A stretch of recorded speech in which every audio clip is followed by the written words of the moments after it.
25, 23, 21, 19. Bienvenidos a este curso de Sockets en Java. En este curso les enseñaré a desarrollar aplicaciones que se comporten como socket servers y socket clientes, que soporten una única petición y múltiples peticiones. Y el contenido de este curso es el siguiente. Vamos a definir qué es un socket, vamos a ver por encima qué es TCP y UDP, tendremos nociones de qué es la arquitectura o el modelo cliente-servidor, construiremos un socket monohilo y lo implementaremos de diferentes formas, construiremos un socket servidor que se conecte a un servidor FTP y dado un nombre nos traiga un archivo. No es necesario un socket para hacer esto, pero lo haremos como socket. Construiremos un socket multihilo, recibirá varias peticiones de diferentes clientes. Construiremos otro socket multihilo que sirva de autenticador, dado un cliente que se conecta y que le pasa la clave y el usuario. El socket irá a una base de datos en un MongoDB y validará si el cliente existe. Y por último, crearemos una pequeña aplicación de escritorio que funcionará como un frontend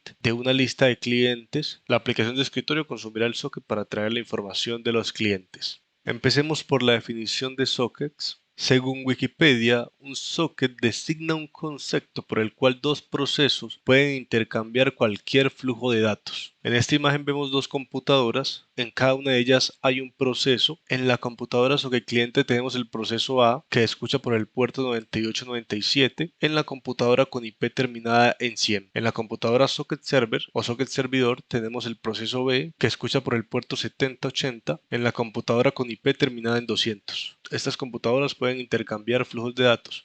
Cuando la computadora socket cliente le envía datos al servidor, el flujo de datos es de salida desde la computadora cliente. Por eso la flecha va en esta dirección. Arranca desde aquí y termina acá en servidor. Pero cuando llega a servidor, se vuelve un flujo de datos de entrada. Viceversa, cuando el servidor responde, emite un flujo de datos de salida que se vuelve entrada para el cliente. Salida del servidor y se vuelve entrada para el cliente. Y es así como dos procesos A y B se están comunicando mediante sockets. Fíjense que hay un puerto, cada proceso tiene un puerto. Fíjense que cada proceso tiene un puerto y las computadoras tienen la IP correspondiente, la IP 100 y la IP 200. Pero, ¿qué es un proceso? Entendamos por proceso una aplicación de escritorio o una aplicación que funcione por línea de comandos o cualquier programa corriendo en una computadora. En otras palabras, proceso es un programa corriendo en una computadora y dicho proceso puede ser localizado por otro proceso mediante el puerto y la IP. Entonces, en esta gráfica vemos que nos dicen el puerto y la IP hacen que un proceso sea localizado, es decir, puede intercambiar datos con otros procesos mediante socket. Aquí tenemos el proceso Spotify, tenemos una IP de la máquina donde está ese proceso y un puerto por el que escucha, el 9878, es un puerto ficticio. Ahora entendamos aquí, en resumen, por socket, un socket es una dirección IP y un número de puerto. Eso lo llamaremos socket. Y además entendamos que un puerto dentro de una computadora se puede asociar a un proceso, que ya sabemos que es un proceso, pero solo a uno. No puede haber dos procesos con el mismo puerto dentro de la misma computadora, excepto si la virtualizamos. Algunas características de los sockets. Dirección IP. La dirección IP nos sirve para identificar la computadora de origen y la de destino. La dirección IP es fundamental en la comunicación mediante sockets. Lectura y escritura. Los sockets básicamente nos permiten que un cliente y un servidor lean y escriban información. Puerto. Identifica a un programa o proceso dentro de una computadora. Recordemos que dentro de la misma computadora con la IP 100 sin virtualizar, una aplicación va a tener un puerto y ese puerto no lo va a poder tener otra aplicación. Es decir, los puertos son únicos para los procesos. No deben haber dos procesos con el puerto 7080. Cliente-servidor. Los sockets o la comunicación mediante sockets nos permite implementar la arquitectura cliente-servidor que veremos más adelante. Y básicamente tenemos la misma gráfica anterior. Ahora veamos un esquema de los procesos corriendo en la misma y en diferentes computadoras. Aquí vemos dos procesos comunicándose dentro de la misma computadora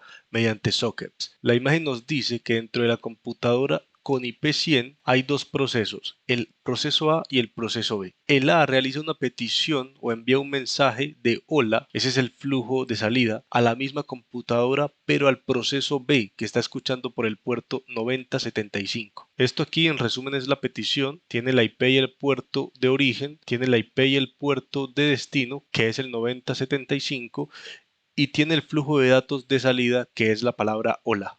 Acá es lo mismo, pero acá es flujo de datos de entrada, porque va a entrar a ese proceso B. Aquí vemos ahora dos computadoras y cada una con un proceso. Proceso A en la computadora 100 y proceso A en la computadora 150. Es lo mismo que lo anterior, la diferencia es que están en diferentes computadoras los procesos. Ahora pensemos en sockets. ¿Cuándo hacer una aplicación y usar sockets? La respuesta no es sencilla, pero pensemos en que los sockets nos permiten que dos procesos o programas intercambien datos y además implementan la arquitectura cliente-servidor. Es decir, va a haber un cliente dispuesto a realizar peticiones y un servidor dispuesto a responderlas. Entonces, si en nuestros trabajos hemos desarrollado dos programas y en algún momento necesitamos que se compartan datos, podemos usar sockets. En resumen, hemos visto la introducción a sockets, hemos visto que es un socket, lo podemos ver como un concepto que nos permite intercambiar datos entre un cliente y un servidor haciendo uso de un puerto y un IP, donde el puerto está asociado solo a un proceso dentro de la misma computadora. En la descripción del video les dejo un link para descargar nuestro programa para testear los sockets y nos vemos en el siguiente video donde veremos qué es TCP y UDP e implementaremos